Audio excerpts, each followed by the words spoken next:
نحمده ونصلي على رسوله الكريم اما بعد فاعوذ بالله من الشيطان الرجيم بسم الله الرحمن الرحيم رب اشرح لي صدري ويسر لي امري واحلل عقدة من لساني يفقهوا قولي۔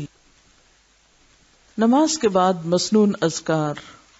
حضرت ابن عباس رضی اللہ عنہ روایت کرتے ہیں کہ میں رسول اللہ صلی اللہ علیہ وسلم کی نماز کا تمام ہونا تکبیر اللہ اکبر کی آواز سے پہچان لیتا تھا۔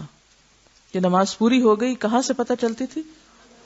یہ کون سی اللہ اکبر؟ سلام پھیرنے کے بعد بلند آواز سے آپ پھر تکبیر پڑھا کرتے تھے۔ یعنی نبی صلی اللہ علیہ وسلم فرض نماز کا سلام پھیر کر اونچی آواز سے اللہ اکبر کہتے تھے۔ اس سے ثابت ہوا کہ امام اور مقتدیوں کو نماز سے فارغ ہوتے ہی ایک بار بلند آواز سے اللہ اکبر کہنا چاہیے۔ اس لیے اگر ایک کلاس کے ختم ہونے کے بعد کبھی تکبیریں لگا دی جائیں تو اس کو بدعت نہ شمار کیا کریں۔ حضرت ثوبان رضی اللہ عنہ روایت کرتے ہیں کہ نبی کریم صلی اللہ علیہ وسلم جب اپنی نماز ختم کرتے تو 3 بار فرماتے استغفر اللہ استغفر اللہ استغفر اللہ۔ کیوں؟ ابھی تو نماز پڑھ لی۔ نماز میں بھی کوئی کمی بیشی ہو سکتی ہے، یا پھر یہ کہ نماز کے بعد دعا قبول ہوتی ہے، اور دعاؤں میں بہترین دعا استغفار ہے۔ پھر یہ پڑھتے اللہم انت السلام ومنک السلام تبارکت یا ذا الجلال والاکرام۔ یا الہی تو السلام ہے، تیری ہی طرف سے سلامتی ہے، اے ذا الجلال والاکرام تو بڑا ہی بابرکت ہے۔ دعائے رسول صلی اللہ علیہ وسلم میں اضافہ۔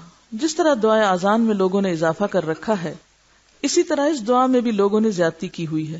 وہ زیادتی ملاحظہ ہو اللہم انت السلام ومنک السلام۔ رسول اللہ صلی اللہ علیہ وسلم کے الفاظ ہیں، آگے وَإِلَيْكَ يَرْجِعُ السَّلَامُ حَيِّنَا رَبَّنَا بِالسَّلَامِ وَادْخِلْنَا دَارَ السَّلَامِ کا اضافہ کر رکھا ہے۔ کس قدر افسوس کا مقام ہے کہ شروع اور اخیر میں رسول اللہ صلی اللہ علیہ وسلم کے الفاظ اور درمیان میں خود اپنی طرف سے دعائیہ جملے بڑھا کر حدیث رسول میں زیادتی کی ہوئی ہے۔ کیا آپ یہ جملے بھول گئے تھے یا دعا ناقص چھوڑ گئے تھے؟ جس کی تکمیل امتیوں نے کی، یہ وہ ان سے آگے بڑھ گئے نیکی میں۔ اگر کوئی کہے کہ ان بڑھائے ہوئے جملوں میں خرابی کیا ہے، اکثر لوگ یہی کہتے ہیں نا کہ ان میں کوئی ایسی بات تو نہیں لکھی ہوئی، ان کا ترجمہ بہت اچھا ہے، آخر دعا ہی ہے نا اور اللہ ہی کے آگے ہے۔ گزارش ہے کہ انسان اپنی مادری یا عربی زبان وغیرہ میں جو دعا چاہے اپنے مالک سے کرے، یعنی الگ سے آپ جتنی مرضی دعائیں کریں، کوئی روک نہیں، جو جملے چاہیں دعا میں استعمال کریں، کوئی حرج نہیں، مگر حدیث رسول صلی اللہ علیہ وسلم میں اپنی طرف سے الفاظ یا جملے زیادہ کرنا ناجائز ہے۔ یہ فرق ہے، ٹھیک ہے؟ یعنی دعا مانگنے میں کوئی حرج نہیں، آپ ایک دفعہ یہ دعا پوری کر لیں، اس کے بعد آپ 20 جملے اس طرح کے پڑھیں، بیٹھ کے اپنی طرف سے پڑھ سکتے ہیں، مانگ سکتے ہیں دعائیں، لیکن جو آپ کے الفاظ ہیں اس کے ساتھ مت سابقے اللہ کے جوڑیں، اس کو اتنا ہی رہنے دیں تاکہ جو لوگ اتنا پڑھنا چاہیں وہ اتنا پڑھ سکے، آپ کی ایجاد کردہ دعا ان کے اوپر ایک بوجھ نہ بنے، کیونکہ اس سے کیا نقصان ہوتا ہے؟ ایسا کرنے سے دین کی اصل صورت قائم نہیں رہتی، یعنی اوریجنل چیز کا پتہ نہیں چلتا، اصل گم ہو جاتی ہے ادھر ادھر کی چیزوں میں۔ حضرت معاذ بن جبل رضی اللہ عنہ کہتے ہیں کہ رسول اللہ صلی اللہ علیہ وسلم نے میرا ہاتھ پکڑ کر فرمایا، اے معاذ، اللہ کی قسم میں تجھ سے محبت کرتا ہوں۔ یہ کتنی بڑی سعادت ہوگی حضرت معاذ کے لیے کہ ان کو آپ صلی اللہ علیہ وسلم نے قسم کھا کر محبت کا اظہار کیا۔ میں نے کہا میں بھی آپ سے محبت رکھتا ہوں۔ پھر آپ نے فرمایا کہ ہر فرض نماز کے بعد یہ دعا پڑھنا نہ چھوڑنا۔ یہ ہے اللہ کی خاطر محبت کا نتیجہ۔ ہم آدھا کام تو کر لیتے ہیں اور اس کے بعد لوگوں کی غیبت گلے شکوے سنانے شروع کر دیتے ہیں محبت کا اظہار کر کے۔ یہ کس قسم کی محبت ہوتی ہے کہ جس میں آپ صرف لوگوں کی برائیاں ہی بیان کرتے رہیں، خود بھی گناہگار ہوں اور دوسروں کو بھی گناہگار کریں؟ تو اللہ کے رسول صلی اللہ علیہ وسلم نے جب حضرت معاذ سے محبت کا اظہار کیا اور جواباً معاذ نے بھی کیا، تو آؤٹ کم کیا تھا اس محبت کا؟ کہ پھر یہ دعا نہ بھولنا ہر نماز کے بعد۔ محبت تو اس کام کے لیے کہ نیکی اور خیر اور بھلائی کے کاموں میں ایک دوسرے کو آگے بڑھایا جائے، اور وہ دعا کیا ہے؟ رب اعنی علی ذکرک و شکرک و حسن عبادتک، اے میرے رب ذکر کرنے، شکر کرنے اور اچھی عبادت کرنے میں میری مدد کر۔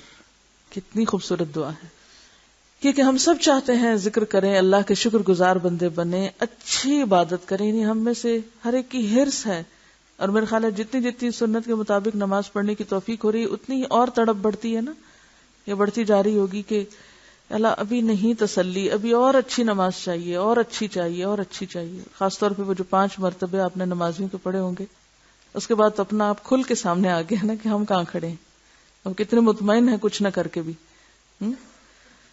تو ظاہر ہے کہ ہم بندے تو کمزور ہیں، کوشش کے باوجود بھی کامیاب نہیں ہو پاتے، ایسے میں پھر مدد کون کرے گا، ہاتھ کون پکڑے گا؟ اللہ رب العزت ہی کی مدد ضروری ہے۔ تو آپ نے حضرت معاذ سے تاکیداً فرمایا تھا کہ یہ دعا پڑھنا نہ چھوڑنا، بھولنا مت۔ حضرت مغیرہ بن شعبہ رضی اللہ عنہ روایت کرتے ہیں کہ رسول اللہ صلی اللہ علیہ وسلم ہر فرض نماز کے بعد کہتے تھے لا الہ الا اللہ وحدہ لا شریک لہ لہ الملک ولہ الحمد وہو علی کل شیء قدیر اللہم لا مانع لما اعطیت ولا معطی لما منعت ولا ينفع ذا الجد منک الجد۔ اللہ کے سوا کوئی سچا معبود نہیں ہے، وہ اکیلا ہے، اس کا کوئی شریک نہیں ہے، اسی کے لیے بادشاہت ہے اور اسی کے لیے تعریف ہے، اور وہ ہر چیز پر قادر ہے۔ یا اللہ تیری عطا کو کوئی روکنے والا نہیں ہے، اور تیری روکی ہوئی چیز کو کوئی عطا کرنے والا نہیں ہے، اور دولت مند کو اس کی دولت تیرے عذاب سے نہیں بچا سکتی۔ حضرت عبداللہ بن زبیر رضی اللہ عنہ روایت کرتے ہیں کہ رسول اللہ صلی اللہ علیہ وسلم نماز سے سلام پھیرنے کے بعد یہ دعا پڑھا کرتے تھے لا الہ الا اللہ وحدہ لا شریک لہ لہ الملک ولہ الحمد وہو علی کل شیء قدیر لا حول ولا قوة الا باللہ لا الہ الا اللہ ولا نعبد الا ایاہ لہ النعمۃ ولہ الفضل ولہ الثناء الحسن لا الہ الا اللہ مخلصین لہ الدین ولو کرہ الکافرون۔ کیا مانگا اس میں؟ کیا مانگا گیا اس میں؟ دیکھیے کچھ بھی نہیں مانگا گیا۔ بعض اوقات کچھ نہ مانگنا بھی مانگنا ہوتا ہے، اور وہ کیا ہے؟ اللہ کی حمد و ثنا کرتے رہنا، کیونکہ پیچھے میں نے آپ کو بتایا تھا کہ اللہ کی حمد و ثنا اور تسبیح جو ہے وہ مانگنے سے بھی افضل ہے، جیسے قرآن کی قرات جو ہے مانگنے سے بھی افضل ہے۔ حج کے موقع پر ایک دعا آتی ہے، آپ صلی اللہ علیہ وسلم فرمایا کہ میں اور مجھ سے پہلے کے انبیاء کو جو بہترین دعا بتائی گئی اس موقع کی وہ ہے لا الہ الا اللہ وحدہ لا شریک لہ۔ تو میں جب پہلی دفعہ پڑھا میں نے کہا اس میں تو کوئی دعا ہے ہی نہیں، تو یہ آپ صلی اللہ علیہ وسلم اس کو دعا کہا ہے؟ جی ہاں، ایسی دعائیں دعا سے زیادہ مؤثر ہوتی ہیں۔ دیکھیے اس میں اللہ کی حمد و ثنا ہے، کثرت کے ساتھ اسی کی خوبیاں اور تعریفیں بیان کی گئی ہیں، اور اپنے اخلاص کا اظہار ہے، اپنی محبت کا اظہار ہے۔ تو جو بندہ اس محبت کے ساتھ رب کو پکارتا ہے وہ رب کی ساری توجہ کو اپنی طرف نہیں کر لیتا، رب کی رحمت کو متوجہ کر لیتا، اور جب رب کی رحمت ہو جائے اور رب ہماری طرف متوجہ ہو جائے تو پھر وہ ہمیں کتنا دے سکتا ہے، یہ کتنا دیتا ہے؟ ہمارے مانگنے سے بھی زیادہ، جو ہمیں بھی نہیں پتا کہ ہمیں مانگنا چاہیے۔ حضرت ایوب علیہ السلام کی دعا دیکھیں، حضرت یونس علیہ السلام کی دعا دیکھیں، تو اگر ذکر کا لیکچر یاد ہے آپ کو تو یہ بات سمجھ آ جانی چاہیے تھی۔ یہ کہہ رہی ہیں کہ کچھ فقیر ایسے ہوتے ہیں جو کچھ نہیں مانگتے، صرف تعریف کرتے رہتے ہیں یا پھر صرف دعائیں دیتے رہتے ہیں، عمر لمبی ہو اور کئی قسم کی دعائیں دیتے رہتے ہیں۔ تو دعا کا مطلب کیا ہے؟ اللہ کے سوا کوئی سچا معبود نہیں، وہ اکیلا ہے، اس کا کوئی شریک نہیں، اسی کے لیے بادشاہت ہے۔ میں صرف اس کو فیل کر رہی ہوں کہ جیسے جب آپ کسی سے کچھ مانگتے ہیں نا تو وہ مانگنا اللہ تعالیٰ کو پسند ہے مانگنا، لیکن اس سے زیادہ خوبصورت کام اللہ کی تعریف کر کے اللہ کا محبوب بننا ہے، یعنی یہ اس سے اوپر کا درجہ ہے۔ تھوڑی دیر کے لیے سوچئے، ایک شخص آپ کے پاس آتا ہے اور آپ سے کوئی فیور چاہتا ہے اور ڈائریکٹ کہتا ہے مجھے آپ سے یہ فیور چاہیے، اور ایک شخص آ کے صرف آپ کے کسی احسان کی شکر گزاری کرتا ہے، تو ہو سکتا ہے کہ وقتی طور پر آپ کو یا اس کو سمجھ نہ آئے کہ وہ کیا چاہتا ہے آپ سے، لیکن آپ کا دل ضرور اس کی طرف متوجہ ہوگا. کیوں اللہ تعالیٰ نے فرمایا لئن شکرتم لأزیدنکم. اگر صرف نعمتوں کا شکر ادا کرنے کی توفیق ہو گئی نا تو مانگے بنا بھی نعمتوں میں اضافہ ہو جائے گا. مانگے بنا صرف شکر گزار بن جائیں، اور یہی سب سے مشکل کام ہے. اور جو اللہ کی حمد و ثنا کی گئی ہے یہ سب شکر گزاری ہے کہ مظہر ہے. جب آپ کو کسی سے محبت ہوتی ہے، کوئی اچھا لگتا ہے یا کسی پہ پیار آتا ہے تو خود بخود اس کو دینے کو دل چاہتا ہے. اگر اللہ تعالیٰ کو ہم پر رحم آ گیا پھر کسی بھی چیز سے محرومی باقی نہیں رہے گی. اب آپ اس کا ترجمے کو غور سے ذرا دیکھیے کہ کس انداز میں اللہ کی تعریف کی گئی ہے.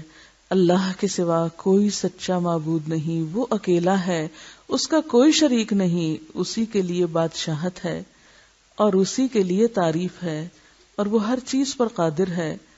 گناہوں سے رکنا اور عبادت پہ قدرت پانا صرف اللہ کی توفیق سے ہے. خود کو کوئی کریڈٹ نہیں دیا جا رہا کہ اللہ میں یہ اور یہ کرتا ہوں. اللہ کے سوا کوئی سچا معبود نہیں اور ہم صرف اسی کی عبادت کرتے ہیں. ہر نعمت کا مالک وہی ہے. کیا خوبصورت بات ہے. کوئی بھی نعمت مانگنے اور طلب کرنے کی بجائے کیا کہا جا رہا ہے؟ سب کچھ تو تیرے ہاتھ میں ہے، ہر نعمت کا مالک وہی ہے، سارا فضل اسی کی ملکیت ہے. یعنی فضل اور نعمتیں صرف اسی کی طرف سے ہیں، اسی کے لیے اچھی تعریف ہے. اللہ کے سوا کوئی معبود نہیں، ہم صرف اسی کی عبادت کرتے ہیں اگرچہ کافر برا منائے. یہ جو بات ہے نا آخری، اگرچہ کافر برا منائے پھر بھی ہم اسی کی عبادت کرتے ہیں، یہ کس چیز کو ظاہر کر رہا ہے؟ ایمان کی مضبوطی اور اللہ سے والہانہ محبت کا اظہار کہ خواہ کسی کو اچھا نہ بھی لگے یا رب پھر بھی ہم تیری عبادت کریں گے. اب آپ دیکھیے، پھر آپ اس کو ذرا عام موقع کی مناسبت سے سمجھیے کہ کوئی شخص آپ کے پاس آ کے کہتا ہے کہ آپ کے پاس میرا آنا فلاں کو پسند نہیں، لیکن مجھے اس کی پرواہ نہیں، وہ نہ بھی پسند کرے پھر بھی میں آپ کے پاس آتا رہوں گا. یہ کیا انداز ہے نا کہ یا رب تیرے سامنے میرا جھکنا لوگوں کو پسند نہیں، تیرا بندہ بننا لوگوں کو نہیں اچھا لگتا. ایسا ہوتا ہے؟ کبھی ہوا ایسا کہ اللہ کا بندہ بننا لوگوں کو پسند نہ آئے؟ پھر آپ کہیں یا رب چاہے لوگوں کو اچھا نہ لگے پھر بھی میں تیری اطاعت کرتا رہوں گا، پھر بھی تیری ہی طرف آؤں گا، پھر بھی تیرا ہی بنوں گا. آپ خود سوچیں کہ یہ کلمات کیا وزن رکھتے ہیں، کیا معنی رکھتے ہیں، اس کے پیچھے کیسے جذبات ہیں ایک بندے کے. لیکن چونکہ ہم سوچ سمجھ کے نہیں پڑھتے، ایسے ہی پڑھ جاتے ہیں. مخلصین لہ الدین ولو کرہ الکافرون.